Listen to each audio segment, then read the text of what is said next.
কিছুদিন আগেই আমরা বন্ধুরা মিলে চলে গিয়েছিলাম কল্যাণীর ভূতের রাজা দিল বর রেস্টুরেন্টে। আশা করি তোমাদের মধ্যে অনেকেই ওখানে গেছো, খাওয়া দাওয়া করেছো। আমিও অবশ্য এর আগে একবার এই কল্যাণীর আউটলেটটাতেই গিয়েছিলাম। অবশ্য তখন কিছু শেয়ার করা হয়নি, কিন্তু ওখানে ওদের খাওয়া দাওয়া ভীষণই ভালো লেগেছিল বলে এবারেও আমরা ওখানেই চলে গেছিলাম। আজকের এই মিনি ভ্লগটার মাধ্যমে তোমাদেরকে জানাবো যে ওই দিন আমরা কী কী খেয়েছিলাম এবং ওখানকার খাওয়া দাওয়াগুলো আমার পার্সোনালি কীরকম লেগেছে সেটার পুরো অনেস্ট রিভিউটা তোমাদের আজকে দেবো। তবে খাবারের কোয়ালিটি ভালো মন্দ যেটাই হোক না কেন, সেটা আমার সম্পূর্ণই ব্যক্তিগত মতামত, যেটা আমি আজকে তোমাদের সাথে শেয়ার করব।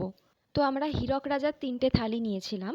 হাতে হাতে দাও তালি, হাতে হাতে দাও তালি, তবেই আসবে ভূতের থালি। তবেই আসবে ভূতের তালি।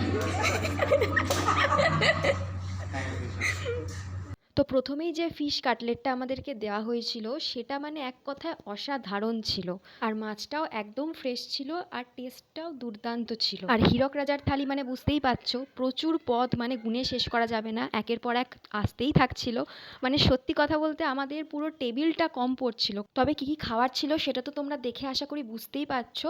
তাছাড়া আমি আলাদা করে না হয় ডেসক্রিপশনে দিয়ে দেবো। তবে কয়েকটা আইটেম বাদ দিয়ে এবারে কিন্তু আমার খাবারের কোয়ালিটিটা অতটা ভালো লাগেনি। তো তোমরা কারা কারা রিসেন্ট ভিজিট করেছো এবং আমার সাথে একমত সেটা তোমরা কমেন্টে জানিও। তো আশা করছি খাবারের কোয়ালিটিটা বেটার হবে, আমরা সবাই আবার যাব।